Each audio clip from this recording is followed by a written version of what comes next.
गरीब किसान और हीरे की अंगूठी। किसी गांव में विमल नाम का किसान अपनी पत्नी के साथ रहा करता था। दोनों पति पत्नी आपस में बहुत प्रेम से रहते थे। उनके घर में ज्यादा सुविधाएं नहीं थी, पर फिर भी दोनों खुशी खुशी अपना जीवन गुजार रहे थे। आज मैं हमारे खेतों में बीज बोने वाला हूँ, तुम भी साथ चलना। क्यों, मेरा क्या काम है वहाँ? तुम्हारे हाथ से बीज बोने से फसल अच्छी होगी। आप भी क्या क्या कहते रहते हैं। आप रुकिए, मैं खाना तैयार कर लूं, फिर हम खेतों पर साथ चलते हैं। दोनों पति पत्नी इसी तरह अपने दिन बिता रहे थे। एक दिन विमल की पत्नी बीमार हो गई। उसने गांव के सरकारी अस्पताल में उसे दिखाया, लेकिन कोई सुधार नहीं हुआ। आप अपनी पत्नी को शहर के किसी बड़े अस्पताल में ले जाइए, यहाँ इनका इलाज नहीं हो पाएगा।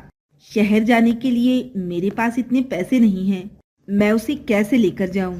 अगर आपको इनकी जान बचाना है तो आपको इन्हें शहर ले जाना ही होगा। विमल चिंता में पड़ गया। उसके पास इतने पैसे नहीं थे कि वो अपनी पत्नी को इलाज के लिए शहर ले जा सके। उसने अपनी जमीन को बेच दिया और उससे जो पैसे मिले उससे ही वो अपनी पत्नी को इलाज के लिए शहर ले गया। शहर के हॉस्पिटल में उसके पैसे खत्म होते जा रहे थे, लेकिन उसकी पत्नी की हालत में कोई सुधार नहीं आ रहा था। आपकी पत्नी की जान बचाने के लिए अब हमारे पास एक ही उपाय है। अगर आप वो कर पाए तो मैं कुछ भी करने को तैयार हूँ। बस आप बताइए। आप बस मेरी पत्नी को किसी भी तरह से बचा लीजिए, उसके सिवा मेरा कोई नहीं है। ठीक है, आप ये दवाइयाँ ले आइए। डॉक्टर विमल को कुछ दवाइयाँ लिख कर देता है जो बहुत महंगी थी, और विमल के पास उतने पैसे नहीं बचे थे। विमल मेडिकल स्टोर पर जाकर दवाइयाँ लेता है। भैया, ये दवाइयाँ तो पूरे 10,000 की हैं। लेकिन मेरे पास तो अभी 2,000 रुपए ही हैं। आप मुझे दवाइयाँ दे दीजिए, मैं कुछ दिन में पैसे चुका दूंगा आपके। मेडिकल वाला विमल की बात सुनकर कुछ देर सोचता है और फिर कहता है, नहीं भैया, ये दवाइयाँ बहुत कम बिकती हैं और महंगी भी हैं। हम आपको पूरे पैसे लिए बिना ये दवाइयाँ नहीं दे पाएंगे। विमल परेशान होकर वहाँ से चला जाता है। उसे समझ नहीं आ रहा था कि वो क्या करे। अब मैं बाकी के पैसे कहाँ से लाऊं? क्या करूं? डॉक्टर ने भी मुझे जल्दी करने को कहा है।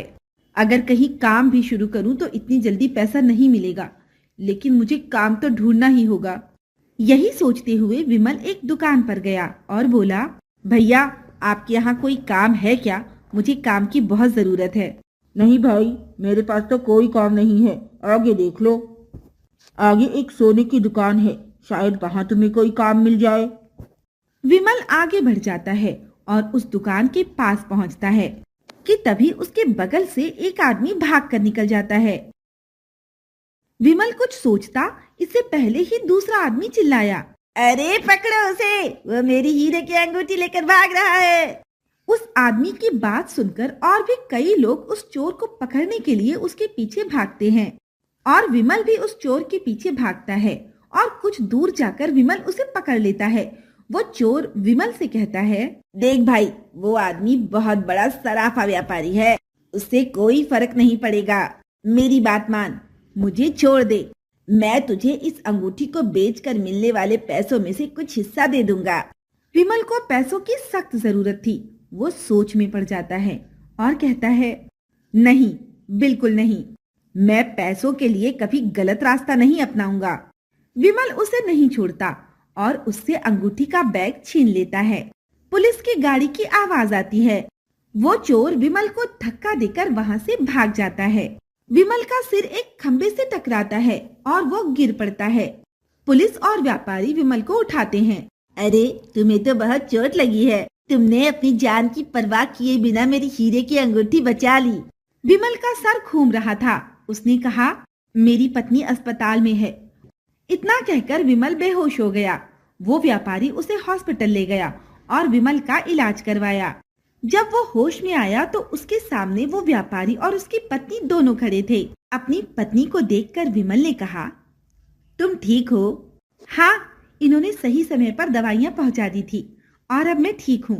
विमल, तुम्हारी हालत के बारे में मुझे पता चला और वो चोर भी पकड़ा गया। तुम उसकी बातों में नहीं आए, तुम ईमानदार बने रहे। मैंने तुम्हारी जमीन वापस ले ली है। अब गांव जाकर तुम्हें परेशान नहीं होना पड़ेगा और तुम चाहो तो मेरे यहाँ नौकरी कर सकते हो। नहीं, मैं किसान हूँ, अपनी जमीन पर पसीना बहाऊंगा और मेहनत से काम करूंगा। आपका बहुत बहुत धन्यवाद।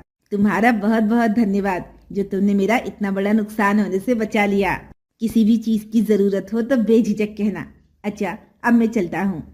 विमल और उसकी पत्नी ठीक होकर अपने गांव लौट आए और अपने खेतों पर ही फसल की देखभाल करने लगे। विमल की ईमानदारी और बहादुरी के कारण ही आज उसके खेत और उसकी पत्नी सही सलामत थे।